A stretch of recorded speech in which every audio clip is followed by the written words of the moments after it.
Hello friends, welcome to Indian study पर आपका स्वागत है। दोस्तों, आज की इस वीडियो में हम आप लोगों के लिए हिंदी का टेस्ट लेकर के आए हैं, जो कि आपके आने वाले एग्जाम्स यूपी जेल वार्डर के लिए बहुत ही ज़्यादा इम्पोर्टेंट है। टेस्ट स्टार्ट करने से पहले दोस्तों मैं आपको एक बात बता दूं। कल मैंने जो हिंदी का टेस्ट प्रोवाइड करवाया था उसमें क्वेश्चन नंबर 70 और 71, उन दोनों का जो आंसर है मेरे से धोखे से गलत टिक हो गया है, जिसमें 71 का जो आंसर है वो हो जाएगा आपका ए, और 70 का आंसर हो जाएगा ए, और 71 का हो जाएगा आपका बी। ठीक है, तो आप कल के टेस्ट में जो पीडीएफ मिली हुई है उसमें करेक्ट कर लीजिएगा, और जो कल का टेस्ट देख रहे हैं टेस्ट नंबर 57, तो उसमें एक बार आप जरूर से चेक कर लीजिएगा। ठीक है, तो उसके लिए दोस्तों मैं माफ़ी मांगना चाहूँगा, तो प्लीज़ आप मुझे माफ़ कर दीजिएगा, क्योंकि मैं भी एक इंसान हूँ, गलती हो जाती है। तो उस गलती को प्लीज़ आप इग्नोर मारिएगा। ठीक है, तो चलिए स्टार्ट करते हैं और देखते हैं पहला क्वेश्चन। हिंदी की बोलियों को कितने वर्गों में रखा जाता है? तो हिंदी की जो बोलियां हैं उनको हम 5 वर्गों में रखते हैं। तीसरा ऑप्शन करेक्ट। प्रदेश की कौन सी बोली को संविधान की 8वीं अनुसूची में शामिल करने को प्रस्ताव किया गया है? जल्दी बताओ। प्रस्तावित किया गया है कौन सी बोली को, वो भी संविधान की 8वीं अनुसूची में? तो कौन सी बोली है? वह है भोजपुरी बोली। लेकिन दोस्तों अभी ये शामिल नहीं की गई है, केवल प्रस्तावित की गई है। ठीक है ना, तो इस बात को थोड़ा ध्यान रखना। नेक्स्ट क्वेश्चन आपके सामने। निम्नलिखित में से अंतःइस व्यंजन कौन सा है? तो मैंने आपको बताया अंतःइस व्यंजन कौन कौन से होते हैं। या, रा, ला, वा, ये सारे अंतःइस व्यंजन होते हैं। अब देखो आपको दूसरा ऑप्शन दिख गया। या जो है वो एक प्रकार का अंतःइस व्यंजन है। दूसरा ऑप्शन करेक्ट। निम्नलिखित में से कौन सा टा वर्ग का नहीं है? टा वर्ग का कौन सा नहीं है? जल्दी बताओ।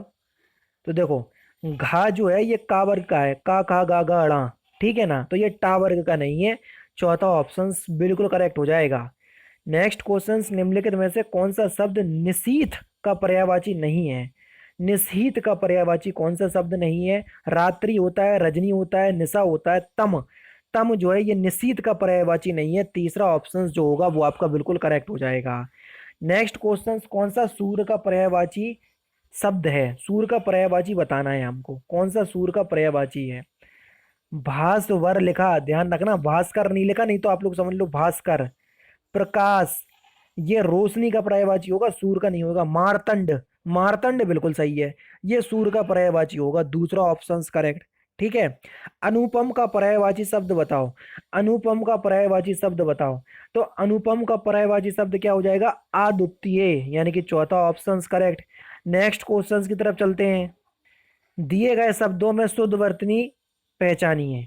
तो क्वेश्चन नंबर 46 में आपको बताना है शुद्ध वर्तनी। जल्दी बताइए। 47 और 47 में आपको वही काम करना है। तो 46 में प्रत्युत्पन्न इस प्रकार से लिखा जाता है। चौथा ऑप्शन आपका बिल्कुल करेक्ट है। क्वेश्चन नंबर 47, एकाग्र किस प्रकार से लिखा जाता है? देखो, एकाग्र तो किस प्रकार से लिखा जाता है? सी ऑप्शन आपका बिल्कुल करेक्ट, इस प्रकार से लिखा जाता है एकाग्र। नेक्स्ट क्वेश्चन 48, प्रत्यक्ष शब्द का विलोम शब्द बताइए। प्रत्यक्ष का विलोम शब्द बताना है कि प्रत्यक्ष का विलोम शब्द क्या होगा।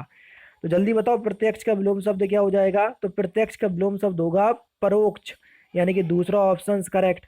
नेक्स्ट क्वेश्चन, तिलक लगाने में किस अन्न का प्रयोग होता है? जल्दी बताओ, एक अन्न का प्रयोग किया जाता है तिलक लगाने में। किस अन्न का प्रयोग किया जाता है वो हमको पूछा गया है। तो किसका प्रयोग किया जाता है? तो अछत का प्रयोग किया जाता है। दूसरा ऑप्शन बिल्कुल करेक्ट। नेक्स्ट क्वेश्चन, संयुक्त क्रिया किसे कहते हैं? जल्दी बताइए, संयुक्त क्रिया किसे कहते हैं? संयुक्त क्रिया की परिभाषा पूछिए, कल मैंने आपको बताया था। तो संयुक्त क्रिया जब दो या दो से अधिक क्रियाएं मिलकर किसी पूर्ण क्रिया का बोध कराती हैं उसको हम संयुक्त क्रिया कहते हैं। तो पहला ही ऑप्शन आपका बिल्कुल करेक्ट हो जाएगा। अरे जरा इधर आ, अरे जरा इधर तो आ, में कौन सा अव्यय है? जल्दी बताओ, इसमें कौन सा अव्यय है? तो इसमें विस्मयोदि बोधक अव्यय है। कौन सा? विस्मयोदि बोधक। तीसरा ऑप्शन आपका बिल्कुल करेक्ट है। नेक्स्ट क्वेश्चन, निम्नलिखित में से कौन सा स्त्रीलिंग है? जल्दी बताओ, स्त्रीलिंग कौन सा है? क्वेश्चन नंबर 52, कौन सा स्त्रीलिंग है? जल्दी बताओ। तो आपका सही आंसर हो जाएगा सूचना। सूचना जो शब्द है वो एक प्रकार का स्त्रीलिंग शब्द है। अंगीठी का तत्सम शब्द क्या होगा? अंगीठी का तत्सम शब्द क्या होगा? जल्दी बताइए। अंगीठी का तत्सम, तो अंगीठी का तत्सम शब्द क्या हो जाएगा? सही आंसर हो जाएगा अग्निष्ठिका, यानी कि तीसरा ऑप्शन करेक्ट। कौन सा? तीसरा ऑप्शन करेक्ट। निम्नलिखित में से कौन सा शब्द तद्भव है? तद्भव हमको पहचानना है, कौन सा शब्द जो है वो तद्भव शब्द है। दिनकर नहीं है, दिवाकर नहीं है, प्रभाकर नहीं है, सूरज, ये बिल्कुल एक तद्भव शब्द हो जाएगा। चौथा ऑप्शन करेक्ट। ठीक है दोस्तों, मैंने आप लोगों से बोला है कि वीडियो जो है वो मैं बहुत मेहनत से आप लोगों को प्रोवाइड करवा रहा हूँ। केवल 500 लाइक ही आपसे मांगे जाते हैं। अगर आपको वीडियो में कुछ भी अच्छा लगे तो प्लीज़ दोस्तों वीडियो को लाइक ज़रूर कर दीजिएगा, क्योंकि आपके एक लाइक से ही मुझे इतना मोटिवेशन मिलता है कि मैं आगे चलकर इससे अच्छे और इंटरेस्टिंग वीडियो आपको प्रोवाइड करवाता रहूँ। तो हाथ जोड़ करके विनती है कि प्लीज़ वीडियो को लाइक करके शेयर जरूर कर दीजिएगा। जिसके हृदय में ममता नहीं हो, वाक्यांशों के लिए एक शब्द क्या होगा? जिसके हृदय में ममता नहीं हो तो उसको हम क्या बोलेंगे? उसको बोलेंगे हम निर्मम। तीसरा ऑप्शन करेक्ट। नेक्स्ट क्वेश्चन की तरफ चलते हैं। तो उसको निर्मम बोला जाता है। तीसरा ऑप्शन करेक्ट। अनेक युगों से चले आने वाले इस वाक्यांशों के लिए उपयुक्त शब्द क्या होगा? अनेक युगों से चले आने वाले को हम क्या बोलते हैं वाक्यांशों के लिए एक शब्द में? तो उसको बोलते हैं हम सनातन। चौथा ऑप्शन करेक्ट। कौन तय शब्द में कौन सा प्रत्यय है? कौन तय शब्द में कौन सा प्रत्यय है? जल्दी बताओ। तो कौन तय शब्द में कौन सा प्रत्यय है? यहाँ पर आपको अप्रत्ययवाचक तदित प्रत्यय देखने को मिलेगा। पहला ऑप्शन बिल्कुल करेक्ट। निम्नलिखित में से कौन सा वाक्य शुद्ध है? Question number 58। शुद्ध वाक्य आपको बताना है कि कौन सा वाक्य शुद्ध है। तो सही आंसर हो जाएगा दुकानदार ने ताला खोला, यानी कि इस क्वेश्चन का पहला ही ऑप्शन करेक्ट। नेक्स्ट क्वेश्चन, निम्नलिखित में से कौन सा वाक्य शुद्ध है? Question number 59। कौन सा वाक्य शुद्ध है? जल्दी बताओ। यहाँ पर आपको बताना था कौन सा वाक्य शुद्ध है, इसमें भी आपको कौन सा वाक्य शुद्ध बताना है। तो आपका सही आंसर हो जाएगा उसने मुझे पास आने के लिए कहा। पहला ही ऑप्शन करेक्ट। आपने हमें आपने हमें महान कर दिया, यह कैसा वाक्य है? आपने हमें महान कर दिया, यह कैसा वाक्य है? तो ये एक प्रकार का विस्मयादि बोधक वाक्य है। दूसरा ऑप्शन करेक्ट। किस प्रकार का वाक्य है ये? विस्मयादि बोधक। नेक्स्ट क्वेश्चन, निम्नलिखित में से किस वाक्य में अच्छा शब्द का प्रयोग विशेषण के रूप में हुआ है? जल्दी बताइए, निम्नलिखित में से किस वाक्य में अच्छा शब्द का प्रयोग विशेषण के रूप में हुआ है? तो सही आंसर हो जाएगा यह स्थान बहुत अच्छा है। दूसरा ऑप्शन आपका बिल्कुल करेक्ट। कौन सा? दूसरा ऑप्शन बिल्कुल करेक्ट हो जाएगा। नेक्स्ट क्वेश्चन आपके सामने। चारपाई पर भाई साहब बैठे हैं, इस वाक्य में चारपाई शब्द किस कारक में है? कारक आपको बताना है। हालांकि कारक चिन्ह तो आपका पर है, तो पर कारक चिन्ह किसके लिए यूज होता है? अधिकरण में या पर। तो यहाँ पर आपका चौथा ऑप्शन करेक्ट हो जाएगा। चांदी काटना मुहावरे का सही अर्थ क्या है? चांदी काटना मुहावरे का सही अर्थ, तो इस मुहावरे का सही अर्थ हो जाएगा अधिक लाभ कमाना। तीसरा ऑप्शन बिल्कुल करेक्ट। कौन सा? तीसरा ऑप्शन बिल्कुल करेक्ट। अकेला चना भाड़ नहीं तो फोड़ता, इसका क्या अर्थ है? अकेला चना भाड़ नहीं फोड़ता, इसका क्या अर्थ है? इसका सही अर्थ हो जाएगा अकेला व्यक्ति शक्तिशाली नहीं होता। तीसरा ऑप्शन बिल्कुल करेक्ट। नेक्स्ट क्वेश्चन, विस्मय स्थायी भाव। विस्मय स्थायी भाव किस रस में होता है? यानी कि विस्मय जो स्थायी भाव है वो किस रस का स्थायी भाव होता है? तो किस रस का स्थायी भाव होता है?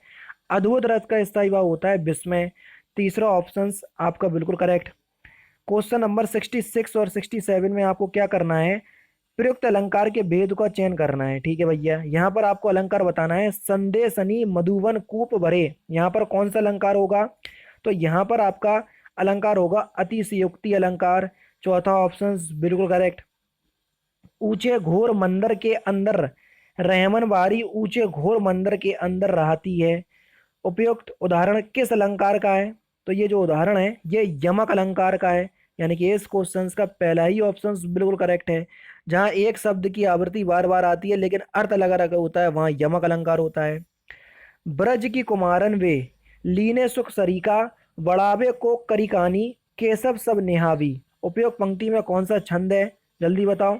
तो छंद तो केवल आप मात्राओं को गिनने से ही पता कर सकते हैं। तो यहाँ पर जो छंद होगा वह कौन सा छंद हो जाएगा? रूप घनाक्षरी छंद। यानी कि इस क्वेश्चन का पहला ऑप्शन करेक्ट। हिंदी काव्य रसों की कुल संख्या कितनी है? तो कितनी संख्या है रसों की? तो सही आंसर हो जाएगा 9। लेकिन अगर भरत मुनि के अनुसार पूछें तो भरत मुनि ने 8 रस माने हैं। कौन से रस को रस की प्रधानता नहीं दी भरत मुनि ने? तो आप लोग मुझे कमेंट बॉक्स में बताइएगा। ठीक है, लास्ट क्वेश्चन और इंपॉर्टेंट क्वेश्चन, बेताल पचीसी के रचनाकार कौन है? ये क्वेश्चन बहुत इंपॉर्टेंट है और आपको इस क्वेश्चंस का आंसर भी पता होना चाहिए। बेताल पचीसी के रचनाकार कौन है, इस क्वेश्चंस का आंसर आप मुझे कमेंट बॉक्स में बताएंगे। साथ ही साथ इस वीडियो की पीडीएफ आप डिस्क्रिप्शन में टेलीग्राम चैनल का लिंक दिया हुआ है, वहां से आप प्राप्त कर सकते हैं।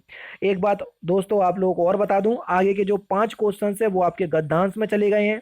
तो टोटल आपके देखा जाए 39 से लेके 70 के बीच आपके कितने 32 क्वेश्चन हो गए, और 5 क्वेश्चन इसको ऐड कर लेंगे तो 37। तो अगर अप्रोक्सीमेट देख लिया जाए तो ये इनडायरेक्टली आपके पूरे 37 क्वेश्चंस का ही टेस्ट है, ठीक है ना। तो इस बात को थोड़ा ध्यान दीजिएगा।